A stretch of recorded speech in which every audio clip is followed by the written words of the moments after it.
நான் ரோட்டில் நின்று சாப்பாட்டுக்கு இல்லாதப்போ குப்பையில் இருந்த பிரெட்டை சாப்பிட்டாங்க. வறுமையை பார்த்தவன் செலவு பண்ண மாட்டான். கிரெடிட் கார்டு கையில் வந்துருச்சு, லோனுக்கு போயாச்சு, இஎம்ஐயில் போய் உட்காந்தாச்சு. அவன் பேங்க்கை ரன் பண்ணுறதுக்கு அவன் வந்து 12% கொடுக்குறான். Why I want to fall in the trap. இப்போ நான் எனக்கு ஒரு வாட்ச் வாங்கணும் அல்லது ஏதோ ஒரு பொருள் வாங்கணும். அந்த பொருள் எனக்காக இன்கம் ஜெனரேட் பண்ணலைன்னா நான் அதை பை பண்ண மாட்டேன். இது பேர் காஞ்சத்தனம் சொன்னால் ஐ எம் வெரி ஹாப்பி. படத்துக்குலாம் கூடவா போக மாட்டீங்க? 2013-14 வரை இருந்தது. அதுக்கப்புறம் நாங்கள் படத்துக்கு போகிறதெல்லாம் அதில் ரொம்ப எக்ஸ்பெண்டிச்சரை பார்த்து எங்களுக்கு பயம் வந்துருச்சு. அங்கே சாப்பிட்ற மித்த இதெல்லாம் பார்த்தீங்கன்னா அது ஒரு 1000 ரூபா வருது. ஒரு 1000 ரூபா பாசிவ் இன்கம் நான் ஏர்ன் பண்ணுறதுக்கு 1 lakh நான் போட்டால் தான் 1000 rupees வருது. அந்த 1000க்கு நான் தேட்டரில் விடுவோம். நான் என்ன பண்ணுறேன்னு சொல்லிடுறேன். எனக்கு வர்ற இப்போ பாசிவ் இன்கம் திருப்பி நான் என்ன பண்ணுறேன், I am buying bond. That is call wealth creation. நான் சேவிங் யார் வேணால் பண்ணலாம். ஆனால் wealth creation it's a separate word. என்னென்னா எனக்கு வர்ற இன்கம்மை, வர்ற பாசிவ் இன்கம்மை, அதாவது மணி ஜென்ரேட் பண்ணுற மணியை திருப்ப நான் என்ன பண்ணுறேன், I am going to generate. எனக்கு 300 ரூபா வருது. நான் 10,000 ரூபா நீங்கள் நாளைக்கு போட்டீங்க, பாண்டு வாங்கிட்டீங்க, 300 ரூபா கிரெடிட் ஆகுது. அந்த 300 ரூபா வாங்கி திரும்பி ஒரு கோல்டு பீஸ் வாங்குறீங்க,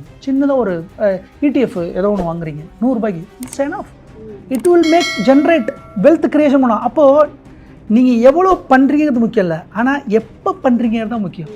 இப்போ என்ன மாதிரி ஆள் எனக்கு யாராவது புத்திமதி சொல்லி என்னோட 20வது வயசில் நான் ஸ்டார்ட் பண்ணியிருந்தேன்னா எங்கேயோ பண்ணிருக்கலாம்.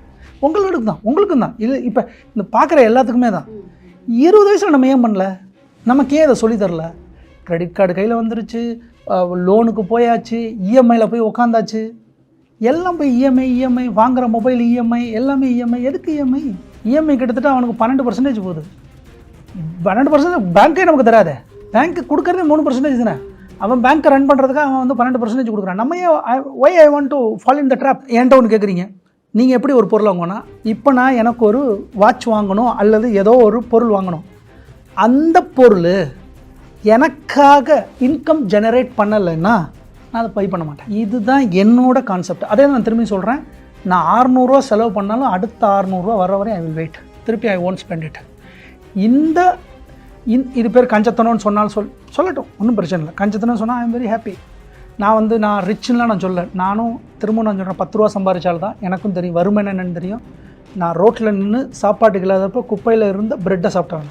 குப்பையில் இருந்த பிரெட்டை சாப்பிட்டாங்க. இன்னும் எனக்கு நல்லா ஞாபகம் இருக்குது. மத்தியான சாப்பாடு இல்லைன்னு சொல்லி நடந்து பசியில் குப்பையில் இருந்த பிரெட்டை நான் சாப்பிட்டேன். வறுமையை பார்த்தவன் செலவு பண்ண மாட்டான். எக்ஸ்பெண்டிச்சராக பணக்காரத்தனமாக இருக்கிறவங்க இருப்பாங்க. நான் அவங்களுக்கு என்ன சொல்கிறேன்னா, சேவ் பண்ணுங்கள். என்ன ஃபோன் வச்சுருக்கீங்க சார்? என்கிட்ட ஆண்ட்ராய்டு. ஆனால் company they are willing to give iPhone எனக்கு கிஃப்டாக. நான் வாங்கின புல்லட்டு இட் இஸ் கிஃப்டட்.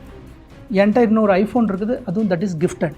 எல்லாமே அபுதாபியில் என்னோடய ஸ்கில்ஸை பார்த்து தே ஆர் கிஃப்டட். நான் பொருள் வாங்கிட்டேன்னா ஹையஸ்ட்டு பொருள் 20,000 ரூபாய். என்னோடய ஆண்ட்ராய்டு மொபைல் 20,000 ரூபாய். அதுதான் என்னோட ஹையஸ்ட்டு இன் மை லைஃப். அதுதான் அது எப்படி சொல்கிறதுனா, இந்த கஞ்சத்தம் சொல்ல பரவாயில்ல, எனக்கு பரவாயில்ல. பட் ஆனால் என் லைஃப் ஸ்டைலை நான் இப்படி மினிமலிஸ்ட்டாக வச்சுக்கணுங்கிறதுல நான் முடிவோடு இருக்கேன். மினிமலிஸ்ட்டாக இருக்கேன். போதும், எனக்கு இது போதும், எனக்கு இது இருந்தால் போதும். எனக்கு வந்து 20 ரூபா இருந்தால் போதும். That's your choice. ஏன்னா எனக்கு 20 ரூபா இருந்தால் போதும். என் பிள்ளைங்களுக்கு போய்ட்டு சம்சா வாங்கி கொடுத்துருவேன். சாயந்தரம் 20 ரூபா போவேன், சம்சா வாங்கி கொடுத்துருவேன், பீச்சுக்கு கூப்பிட்டு போவேன், இல்லை பார்க் கூப்பிட்டு போவேன். It's enough. The day is okay. ஏன்னா 10 ரூபாய்க்கு கடலை வாங்கி கொடுத்தாலும் இட்ஸ் ஓகே, எனக்கு முடிஞ்சு. அதுக்காக நான் ஷாப்பிங் மாலில் போய்ட்டு பேக்கெட் ஃபுட்டை வாங்கி கொடுத்து அதுங்களுக்கு தேவையில்லாதெல்லாம் வாங்கி கொடுத்து அதுங்களையும் நான் கன்வெர்ட் பண்ண நான் விரும்பலை.